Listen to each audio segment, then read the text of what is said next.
Une balle dans la poitrine, une nuit de panique, et l'image d'un couple que l'on croyait solide, soudainement fissuré sous les yeux de toute la France. 2 ans après le drame qui a failli coûter la vie à Kenji Girac, Soraya Miranda aurait enfin mis des mots sur ce que beaucoup soupçonnaient déjà. Derrière l'accident, il y avait peut-être une blessure bien plus profonde qu'un simple tir. Avant la nuit du drame, avant les gyrophares et les titres alarmants, il y avait une relation construite loin des projecteurs. Kenji Girac et Soraya Miranda seraient ensemble depuis 2014. Depuis ces années où le jeune chanteur, propulsé par The Voice, passait d'une vie simple à une célébrité nationale. Et c'est peut-être là que commence le vrai mystère. Pendant que Kenji devenait ce garçon solaire que toute la France croyait connaître, Soraya, elle, restait presque invisible. D'origine suisse, peu attirée par les plateaux télé, les tapis rouges et les interviews, elle aurait choisi une place discrète mais essentielle dans l'équilibre privé du chanteur. Pour une partie du public, cette discrétion a longtemps semblé être une preuve de solidité. Pas de mise en scène, pas de couple surexposé, pas de déclaration excessive, juste une histoire qui avançait à l'abri du bruit. Mais pour d'autres observateurs, ce silence a aussi nourri des interrogations. Que se passe-t-il vraiment dans la vie d'un homme dont tout le monde connaît les refrains, mais dont presque personne ne connaît le foyer? Les fans les plus attentifs ont remarqué que Kenji parlait volontiers de ses racines, de sa famille, de son parcours, mais qu'il protégeait Soraya avec une prudence presque totale. Certains y voyaient un respect admirable. D'autres y lisaient déjà le signe d'un couple qui préférait garder ses tensions loin des regards. Ce qui est certain, c'est que leur histoire n'avait rien d'une romance médiatique classique. Plus de 10 ans de vie commune, un enfant, une famille bâtie dans l'ombre, et pourtant, d'après les confidences attribuées à Kenji dans son autobiographie « Mi Vida », publiée en 2025, les deux n'auraient jamais officiellement franchi l'étape du mariage. Ce détail, à lui seul, a relancé les discussions. Pour certains, il ne signifie rien. L'amour n'a pas besoin d'un contrat pour exister. Pour d'autres, ce non-mariage est devenu un symbole, peut-être injuste, peut-être exagéré, mais impossible à ignorer dans le récit que le public reconstruit aujourd'hui. Car lorsqu'un drame aussi violent survient, chaque détail du passé est relu comme un indice. Le moindre silence devient suspect. La moindre distance devient une hypothèse. Soraya n'était pas seulement la compagne d'un artiste célèbre, elle était, selon plusieurs lectures relayées par les fans, le point d'ancrage d'un homme happé par les concerts, les voyages, l'image publique et la pression d'être toujours souriant. Et c'est ce contraste qui fascine. Kenji, sur scène, incarnait l'énergie, la fête, la liberté, cette chaleur gypsy pop qui faisait danser les salles entières. Mais à la maison, selon les spéculations apparues après l'affaire, la réalité aurait pu être plus fragile. 2 courants d'opinion s'opposent aujourd'hui. Le premier défend l'idée que Soraya a été le pilier discret d'un homme dépassé par sa célébrité. Le second se demande si cette discrétion n'a pas aussi permis au malaise de rester caché trop longtemps, jusqu'à ce qu'une nuit de tension fasse exploser ce que personne ne voulait voir. Rien ne permet pourtant de réduire leur histoire à une seule lecture. Il y a l'amour, la fatigue, la célébrité, les habitudes, un enfant à protéger, et surtout cette frontière trouble entre ce que le public imagine et ce que seuls les deux concernés ont réellement vécu. Puis arrive cette nuit d'avril 2024, celle qui fait basculer le récit d'une histoire d'amour discrète vers un drame national. Dans un campement à Biscarrosse, dans le sud-ouest de la France, Kenji Girac est retrouvé blessé par balle, touché à la poitrine, dans un état suffisamment sérieux pour que l'urgence médicale prenne le dessus. À ce moment-là, personne ne comprend vraiment. Les premières informations circulent vite et le public découvre avec stupeur que Kenji se trouve entre la vie et la mort. Une arme, une dispute supposée, une compagne dans l'ombre du récit, et soudain, les réseaux s'enflamment. Certains parlent d'accident, d'autres d'agression. D'autres refusent de croire qu'un artiste aussi aimé puisse être au centre d'une scène aussi sombre. C'est là que 2 courants d'opinion commencent à se former. Le premier, très protecteur envers Kenji, insiste sur le choc, sur la fragilité humaine, sur le fait qu'un artiste public peut traverser une crise sans que cela efface des années de talent, de générosité et de lien avec son public. Selon cette lecture, il faut regarder l'affaire comme une tragédie intime. Un moment de perte de contrôle peut être lié à l'épuisement, à la pression, à des substances et à une dispute, mais pas comme une preuve définitive de qui il est. Le second courant, plus sévère, estime au contraire que cette nuit a révélé quelque chose que l'image publique masquait depuis longtemps. Une tension profonde, une souffrance privée et peut-être des équilibres familial que les fans n'avaient jamais voulu imaginer. Selon les conclusions rendues publiques par le parquet et largement relayées, Kenji aurait mimé ou provoqué le geste pour effrayer Soraya et l'empêcher de partir après une altercation. La formulation reste glaçante, et c'est pour cela qu'il faut la traiter avec prudence. Il ne s'agit pas ici de condamner un homme à travers un récit de rumeurs, mais d'analyser ce que cette affaire a fait surgir dans l'opinion. Dans l'esprit de beaucoup, l'image d'un tir dans la nuit est devenue le symbole d'un couple arrivé au bord d'un précipice. Et au milieu de tout cela, il y a Soraya. Pas une silhouette secondaire, pas seulement la compagne de, mais la femme qui aurait vécu cette scène de l'intérieur, avec la peur, la confusion et des conséquences psychologiques que l'on peut à peine imaginer. Des propos qui lui ont été attribués laissent entendre que ce traumatisme serait presque impossible à effacer complètement. Et cette phrase, si elle reflète bien son ressenti, change tout. Elle suggère que même lorsqu'un couple reste debout après une catastrophe, il ne revient jamais exactement à l'endroit où il était avant. Mais restez attentifs, car un détail plus troublant reviendra vers la fin de cette vidéo. Ce n'est pas seulement la blessure de Kenji qui continue de parler 2 ans plus tard, c'est aussi la décision de Soraya de rester, malgré ce que cette nuit aurait laissé derrière elle. Pourquoi rester quand la confiance a été secouée à ce point? Par amour? Par devoir familial? Pour leur enfant? Ou parce que la vérité d'un couple ne peut jamais être réduite à une seule nuit? Certains demandent de la compassion pour un homme qui aurait frôlé la mort, d'autres rappellent que la douleur de Soraya mérite la même attention. C'est peut-être là le cœur de cette affaire. Il n'y a pas seulement un chanteur blessé, il y a une famille entière marquée par un geste dont l'écho n'a jamais vraiment cessé. Le plus troublant, c'est que la balle n'a pas seulement traversé le corps de Kenji Girac, elle a aussi traversé l'image que le public s'était construite de lui. D'après les éléments rapportés après l'affaire, le projectile serait entré par la poitrine avant de ressortir par le dos, en touchant sérieusement le poumon.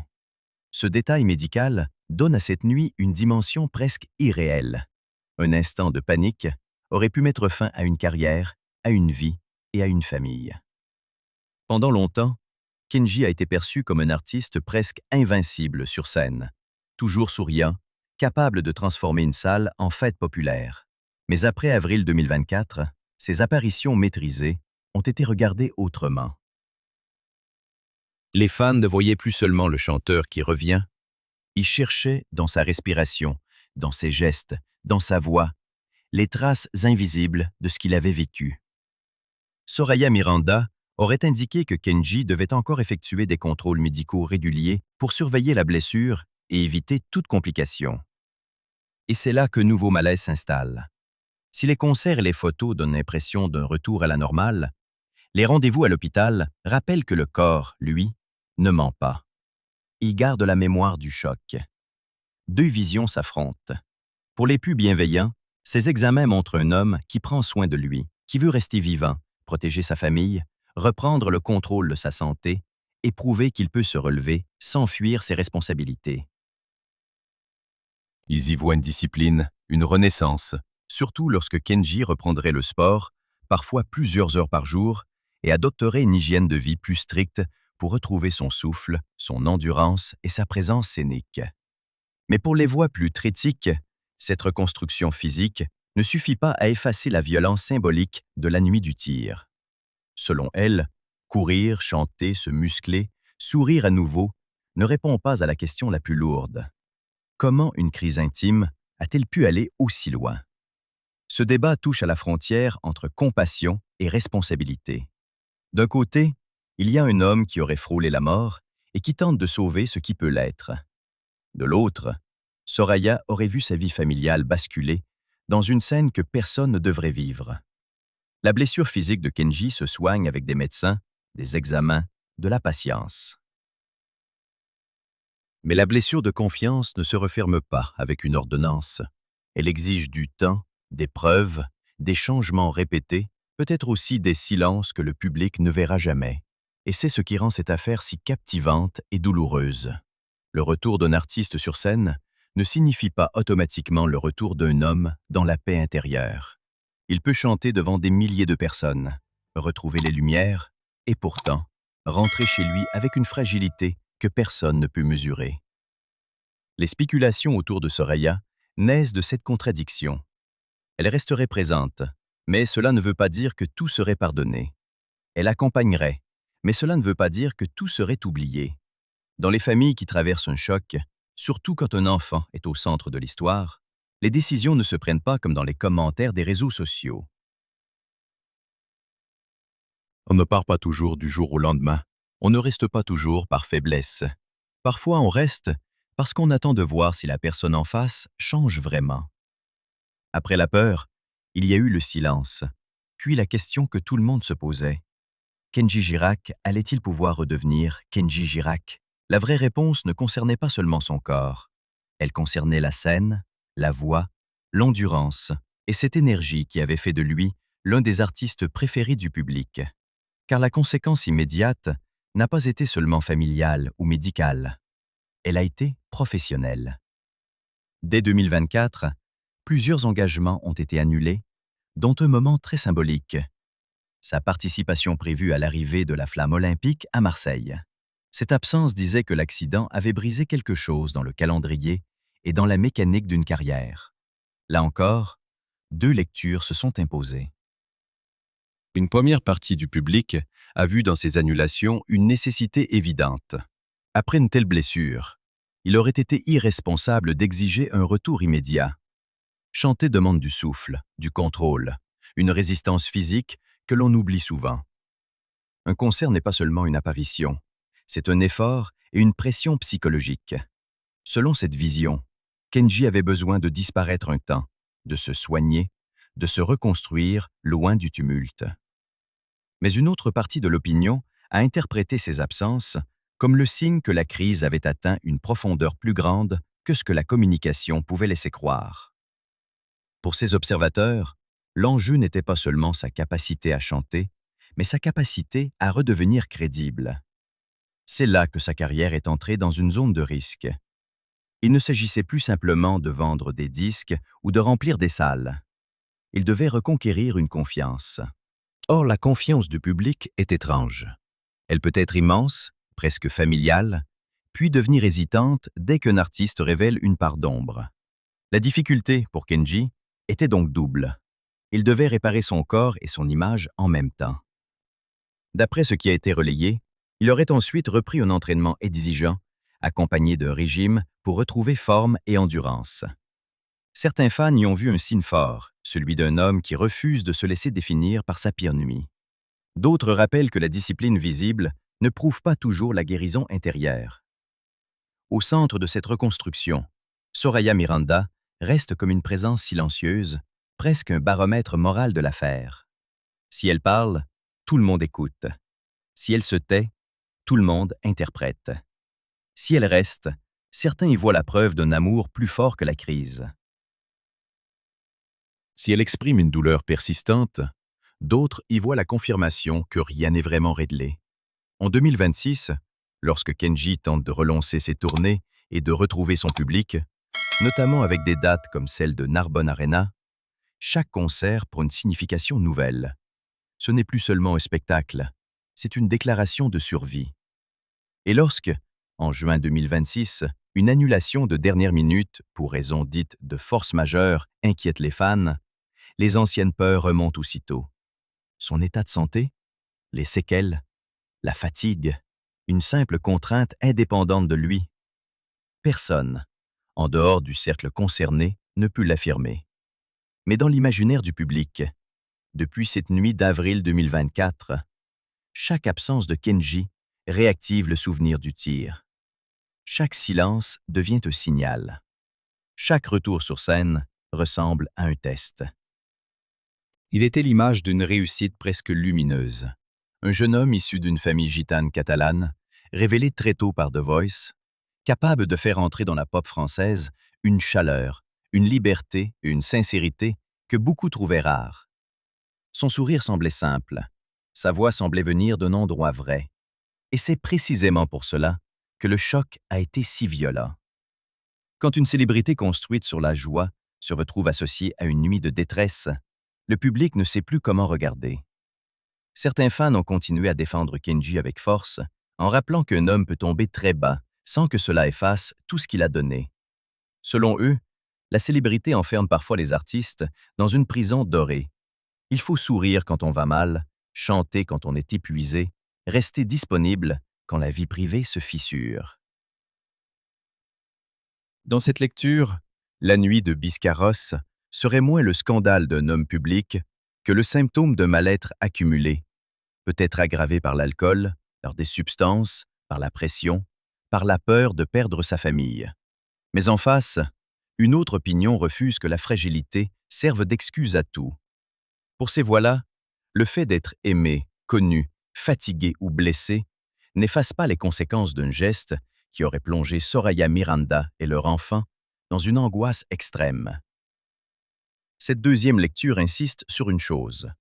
La souffrance de Kenji mérite de la compassion, mais celle de Soraya ne doit pas être reléguée au second plan. C'est là que le débat devient plus profond que la simple chronique People. Il parle de santé mentale, de dépendance possible, de conflits familiaux, de peur de l'abandon, et de cette zone dangereuse où quelqu'un, dans un moment de perte de contrôle, peut transformer une dispute en traumatisme durable. Les éléments rapportés après l'enquête ont évoqué une consommation d'alcool et de stupéfiants comme toile de fond du drame. Il faut rester prudent, car le public ne connaît jamais toute la vérité d'un couple, mais ce point a marqué les esprits. Beaucoup se sont demandé comment un artiste aussi entouré pouvait se retrouver dans une telle spirale. D'autres ont répondu que l'entourage, la réussite et l'argent ne protègent pas toujours d'un effondrement intime. Soraya, dans cette histoire, devient alors une figure beaucoup plus complexe que ce que les tabloïds peuvent raconter. Elle n'est pas seulement celle qui serait restée. Elle est peut-être celle qui a vu, avant tout le monde, les signes d'un homme qui glissait. Elle est peut-être celle qui a tenté de protéger une famille tout en affrontant sa propre peur. Et si elle a choisi de continuer à apparaître à ses côtés, cela ne signifie pas nécessairement que la page est tournée. Cela peut vouloir dire qu'elle observe, qu'elle attend, qu'elle impose peut-être des conditions invisibles ou qu'elle essaie de préserver leur enfant d'un éclatement encore plus brutal. Les fans, eux, cherchent une réponse simple. Kenji a-t-il vraiment changé? Soraya a-t-elle vraiment pardonné? Mais les vraies réponses, dans ce genre d'histoire, sont rarement simples. Elles se construisent dans les rendez-vous médicaux, les conversations nocturnes, les promesses répétées, les rechutes évitées et les silences que personne ne filme. Peut-être impossible de s'en remettre totalement. Et cette idée change la façon dont beaucoup regardent sa présence auprès de Kenji. Pendant longtemps, certains ont interprété son silence comme une forme de pardon total. D'autres ont pensé qu'elle restait par amour, par loyauté ou pour préserver leur enfant. Mais si l'on écoute ce que cette confession semble suggérer, rester ne signifie pas oublier. Rester ne signifie pas effacer la peur. Rester ne signifie pas que la confiance est revenue intacte. C'est peut-être cela, le détail que beaucoup soupçonnaient sans oser le dire. Soraya serait encore là, mais la nuit du tir aurait laissé entre eux une fracture que personne ne peut vraiment mesurer. Deux camps s'opposent encore. Le premier veut croire à une reconstruction possible. Il voit Kenji se battre, reprendre le sport, remonter sur scène, accepter une discipline de vie, retourner vers son public, et il lit le parcours d'un homme qui a compris qu'il pouvait tout perdre. Pour ses fans, Soraya pourrait être la preuve vivante qu'un amour peut traverser l'impensable, à condition que les actes changent réellement. Le deuxième camp, plus inquiet, estime qu'aucun retour musical, aussi émouvant soit-il, ne peut suffire à réparer le sentiment de sécurité brisé dans une famille. Pour lui, Le vrai sujet n'est pas de savoir si Kenji peut remplir des salles, mais s'il peut reconstruire la paix là où la peur est entrée. Et c'est là que l'histoire devient presque impossible à juger de l'extérieur. Le public voit des fragments, une annulation de concert, une apparition, une phrase attribuée à Soraya, un retour à l'hôpital, une tournée relancée, une image plus grave dans le regard. Mais les décisions les plus importantes se prennent loin des caméras. Peut-être que Kenji essaie sincèrement de réparer. Peut-être que Soraya avance avec prudence. Peut-être que leur enfant est devenu le centre silencieux de toutes les décisions. Peut-être aussi que cette famille vit dans un équilibre fragile, où chaque progrès compte, mais où le passé peut revenir à tout moment. Ce qui est certain dans le récit public, c'est que Kenji ne peut plus être regardé seulement comme le garçon solaire de The Voice.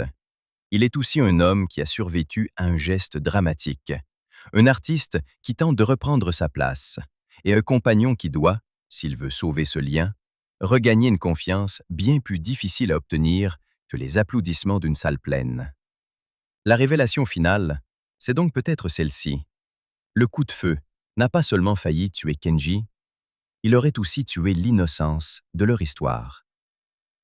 Alors, si Soraya est encore là, est-ce la preuve d'un amour plus fort que tout, ou le signe d'une blessure que personne n'a encore réussi à refermer?